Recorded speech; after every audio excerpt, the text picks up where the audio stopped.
सुल्तान डाकू को जब फांसी के तख्ते पे लटकाया जा रहा था तो उससे पूछा जा रहा था कि बताओ तुम्हारी आखिरी ख्वाहिश क्या है, तुम्हारी आखिरी तमन्ना क्या है।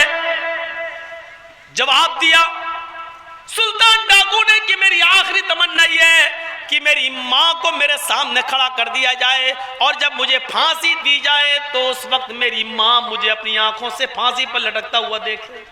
कहा कोई और भी ख्वाहिश है? कहा एक और है। कहा क्या है? कहा कि मेरे साथ साथ अगर हो सके तो मेरी माँ को भी फांसी दे दो। अब्दुल कादिर जीलानी बगदादी रहमतुल्लाह अलैह की तरफ नजर डालो, जिनको लोग आज बड़े पीर साहब का नाम देते हैं। 12 साल की उम्र में एक काफिले के साथ गए, मां ने इनको 40 अशर्फियां दी और कुर्ते के दामन में सिल दी और फरमाया बेटे हालात चाहे कितने खराब हो कभी झूठ मत बोलना। अब्दुल कादिर जीलानी 12 साल की उम्र में काफिले के साथ जा रहे हैं, रास्ते में चोरों ने डाकुओं ने पूरा काफिला लूट लिया, सबका सामान लूट लिया। लूटते हुए इस बच्चे के पास आए, जी जी तेरे पास भी कुछ है? 12 साल का बच्चा, हाँ है। क्या है? का 40 अशर्फी हैं? 40? हाँ कहाँ है? कुर्ते के दामन में। ये उसको खोला, जो सुई से सिला हुआ था उसके धागे को काटा उन चोरों ने, फाड़ा, देखा 40 अशर्फी।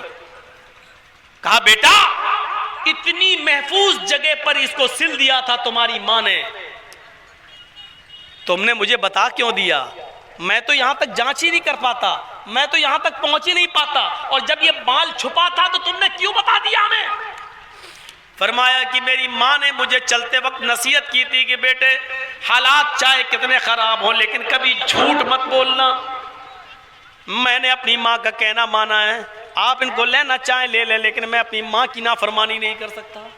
इस बात का चोरों पर इतना गहरा असर हुआ, इतना गहरा असर हुआ कि उन तमाम चोरों ने अपने सरदार को बुलाया और तमाम डाकुओं को इकट्ठा करके पूरी बात बताई।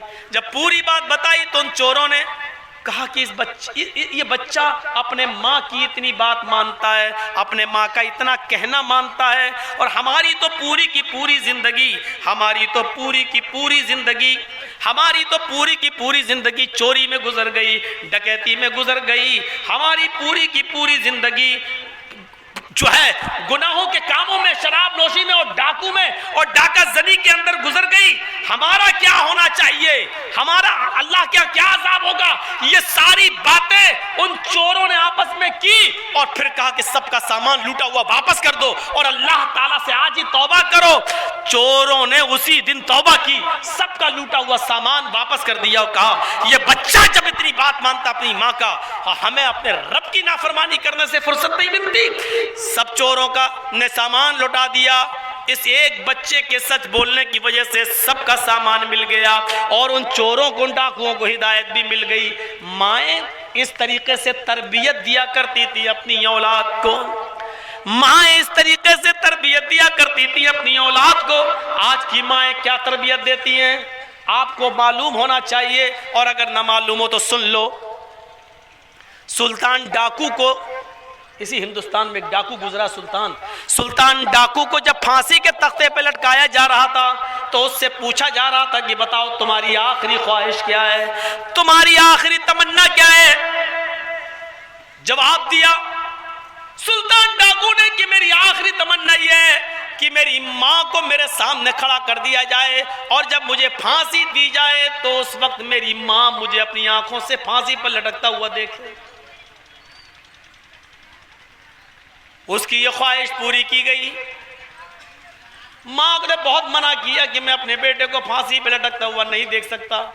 कहा माँ अगर तेरे बेटे की ख्वाहिश ये है तो तुझे अपने बेटे की ख्वाहिश पूरी करना चाहिए। माँ सामने आ गई, कहा बेटे तुझे फांसी दी जा रही है और तूने ये शर्त लगा दी कि मेरी माँ मुझे देखे। माँ अपने बच्चे के हाथ में पैर में खरोंच बर्दाश्त नहीं करती है, फांसी कैसे बर्दाश्त कर लेगी? क्यों तू मुझे जीते जी मारने के लिए अपने सामने खड़ा कर दिया? उसने कहा जल्लादो, ऐ जल्लाद, अब अगर कोई और ख्वाहिश मेरी पूरी कर सकते हो तो बताओ।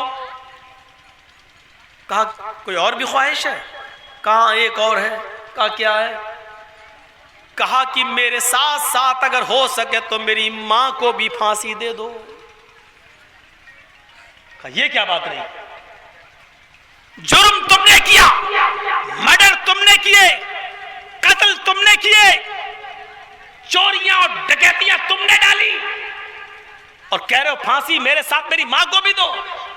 कहा हां, इसकी वजह यह है कि जब मेरी उम्र 5 साल की 6 साल की थी और मां ने मुझे 1 दिरहम देकर भेजा था दुकान पर और कहा था कि बेटे दुकान से 2 अंडे ले आओ। मैं 2 अंडे लेने के लिए जब दुकान पर गया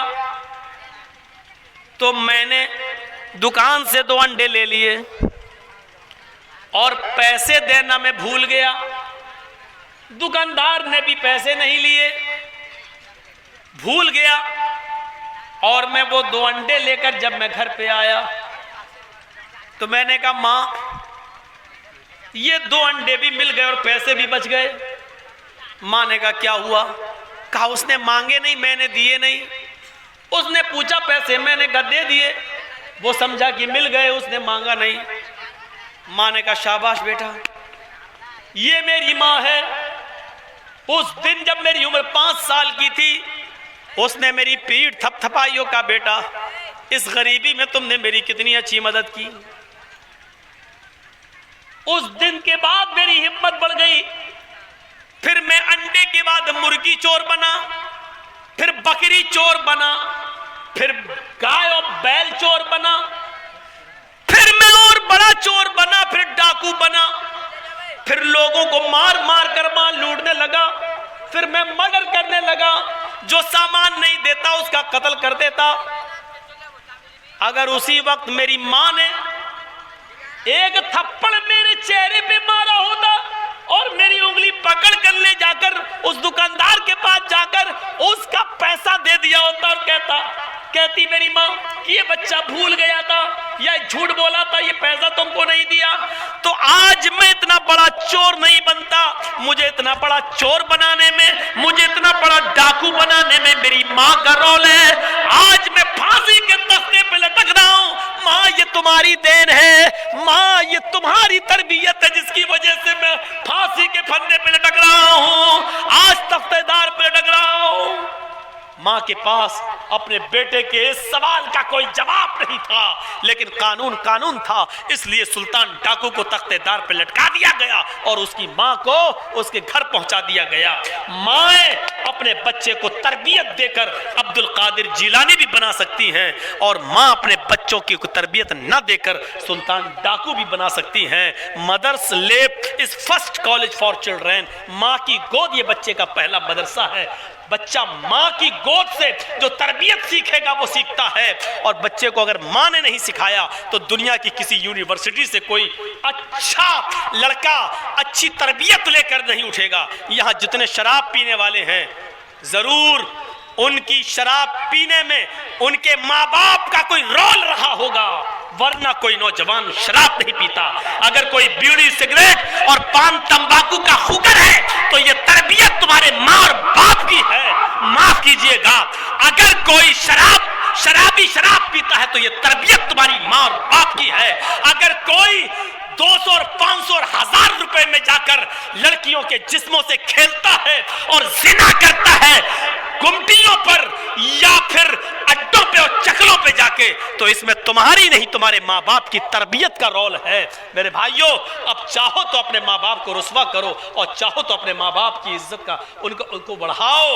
ये हमारे बुरे कामों के पीछे हमारे माँ बाप का किरदार देखा जाता है कि इसका बाप कैसा है, इसके बाप ने इसको कोई तरबियत नहीं दी होगी। मेरे प्यारे साथियों, 2 बज चुके हैं।